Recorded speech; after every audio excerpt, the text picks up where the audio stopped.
Hello dear students, मैं Kamlesh sir एक बार फिर से आप लोगों का बहुत बहुत स्वागत करता हूं। डियर स्टूडेंट्स, आज हम लोग पाटलिपुत्र वैभवम पाठ के कुछ संस्कृत प्रश्नों के बारे में जानेंगे। सभी प्रश्न आपके ऑब्जेक्टिव प्रश्न के रूप में दिए गए हैं।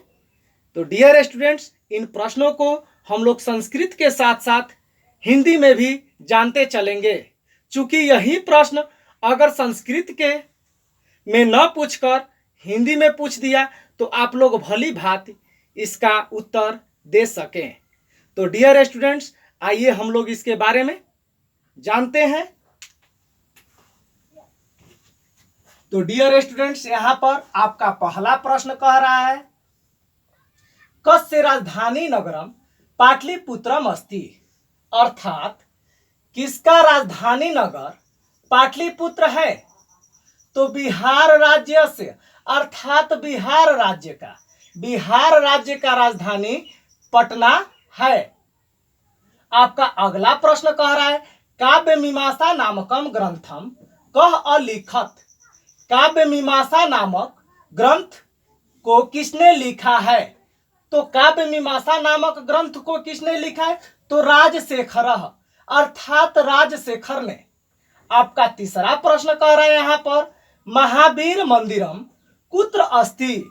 महावीर मंदिर कहाँ है। तो महावीर मंदिर कहाँ है। तो पाटलिपुत्र, अर्थात पटना में। और पटना में कहाँ। तो पटना जंक्शन के बगल में है। आपका महावीर मंदिर जो है पटना जंक्शन के बगल में है। आपका चौथा प्रश्न कह रहा है, तारामंडलम कुत्र अस्ति। तारामंडल कहाँ है। तो तारामंडल कहाँ है। तो पाटलिपुत्रे, अर्थात पटना में। तारामंडल भी आपका पटना में ही है। आपका 5 नंबर प्रश्न कह रहा है, सरस्वत्याः कुल गृहम कथ्यते। सरस्वती का कुल घर कहा जाता है। तो सरस्वती का कुल घर किसे कहा जाता है। तो डियर स्टूडेंट्स, पाटलिपुत्रम अर्थात पटना को सरस्वती का कुल गृह अर्थात कुल घर कहा जाता है। आपका अगला प्रश्न कह रहा है 6 नंबर, एशिया महादेशस्य दीर्घतम सेतु कह। एशिया महादेश का दीर्घतम अर्थात सबसे बड़ा सेतु कौन है। तो गांधी सेतु, अर्थात गांधी सेतु। एशिया महादेश का सबसे बड़ा सेतु कौन है। तो गांधी सेतु है, जो पटना में गंगा नदी के ऊपर बना हुआ है। आपका अगला प्रश्न कह रहा है, कह प्रियदर्शी कथ्यते। कौन प्रियदर्शी कहे जाते हैं। तो प्रियदर्शी कौन कहे जाते हैं। तो अशोक, अर्थात अशोक को प्रियदर्शी के नाम से जानते हैं। आपका अगला प्रश्न कह रहा है 8 नंबर, चंद्रगुप्त मौर्य कस्य वंश से शासक आसीत। चंद्रगुप्त मौर्य किस वंश के शासक थे। तो चंद्रगुप्त मौर्य जो थे आपके मौर्य वंश के शासक थे। मौर्य वंश से, अर्थात मौर्य वंश के शासक थे। आपका अगला प्रश्न कह रहा है, इंडिका कस्य रचना अस्ति। इंडिका किसकी रचना है। तो मेगास्थनीजस से, अर्थात मेगास्थनीज की रचना है। यहाँ पर आपके पाठ में इंडिका के बारे में नहीं दिया गया है, लेकिन ये दिया गया है, ये दर्शाया गया है कि मेगास्थनीज ने अपने ग्रंथ में पटना के बारे में लिखा है। तो किस ग्रंथ में भैया, किस पुस्तक में। तो इंडिका नामक पुस्तक में पटना का वर्णन मेगास्थनीज ने किया है। आपका अगला प्रश्न कह रहा है, कस्य उत्तर श्याम दिशि गंगा नदी प्रवहती। किसके उत्तर दिशा में गंगा नदी बहती है। तो किसके उत्तर दिशा में। तो पाटलिपुत्र से, अर्थात पाटलिपुत्र के या पटना के। आपका अब अगला प्रश्न कह रहा है, यहां पर ध्यान दीजिए, कस्य नामांतरम पुष्पपुरम कुसुमपुरम वा प्राप्यते। किसका दूसरा नाम पुष्पपुर अथवा कुसुमपुर मिलता है। तो किसका मिलता है भैया। तो पाटलिपुत्र से, अर्थात पटना का दूसरा नाम पुष्पपुर अथवा कुसुमपुर मिलता है। आपका अगला प्रश्न 12 नंबर कह रहा है, कस्य इतिहास। किसका इतिहास सार्ध सहस्त्र 2 वर्ष परिमितः वर्तते। किसका इतिहास 2500 वर्ष के आसपास है। तो भैया पाटलिपुत्र से, अर्थात पटना का इतिहास 2500 वर्ष के आसपास है। आपका 13 नंबर प्रश्न कह रहा है कस्य नगरस्य विस्तारः अनुदिनम भवति।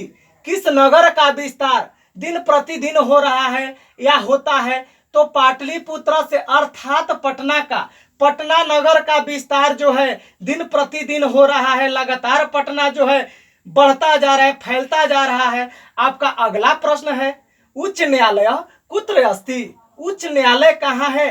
तो उच्च न्यायालय कुत्र अस्ति कहाँ है?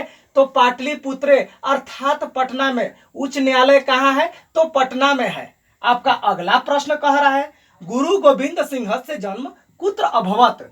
गुरु गोविंद सिंह का जन्म कहाँ हुआ था? तो गुरु गोविंद सिंह का जन्म कहाँ हुआ था? तो पाटलिपुत्र नगरे अर्थात पटना नगर में। पटना नगर में गुरु गोविंद सिंह का जन्म हुआ था। आपका अगला प्रश्न कह रहा है फाह्यान कह आसित। तो पाठ के आधार पर दिया गया है फाह्यान कह आसित, तो वैदेशिक यात्री अर्थात विदेशी यात्री। आपका अगला प्रश्न कह रहा है राज्ञः अशोकस्य समय पाटलिपुत्रस्य वैभवम किम दृशम आसीत्। राजा अशोक के समय में पाटलिपुत्र का वैभव कैसा था? तो समृद्धम अर्थात समृद्ध। राजा अशोक के समय में पाटलिपुत्र का वैभव समृद्ध था। आपका अगला प्रश्न कह रहा है मेगास्थनीज कस्य देशस्य राजदूत आसीत्। मेगास्थनीज किस देश का राजदूत था? तो किस देश का राजदूत था? तो यूनान देश से अर्थात यूनान देश का राजदूत था, जो चंद्रगुप्त मौर्य के काल में पटना आया हुआ था। मेगास्थनीज किसके काल में पटना आया हुआ था? तो चंद्रगुप्त मौर्य के काल में। आपका अगला प्रश्न 19 नंबर कह रहा है कस्य वंशस्य काले पाटलिपुत्र से समुद्वारो जाता है। किस वंश के काल में पाटलिपुत्र का समुद्वार हुआ? तो मुंगल वंश काले अर्थात मुंगल वंश के काल में। आपका अगला प्रश्न कह रहा है 20 नंबर सचिवालय कुत्र अस्ति। सचिवालय कहाँ है? तो पाटलिपुत्र नगरे अर्थात पटना नगर में। सचिवालय कहाँ है? तो पटना नगर में है। तो डियर स्टूडेंट्स, आप लोग इन सभी प्रश्नों को भली भांति समझ चुके होंगे।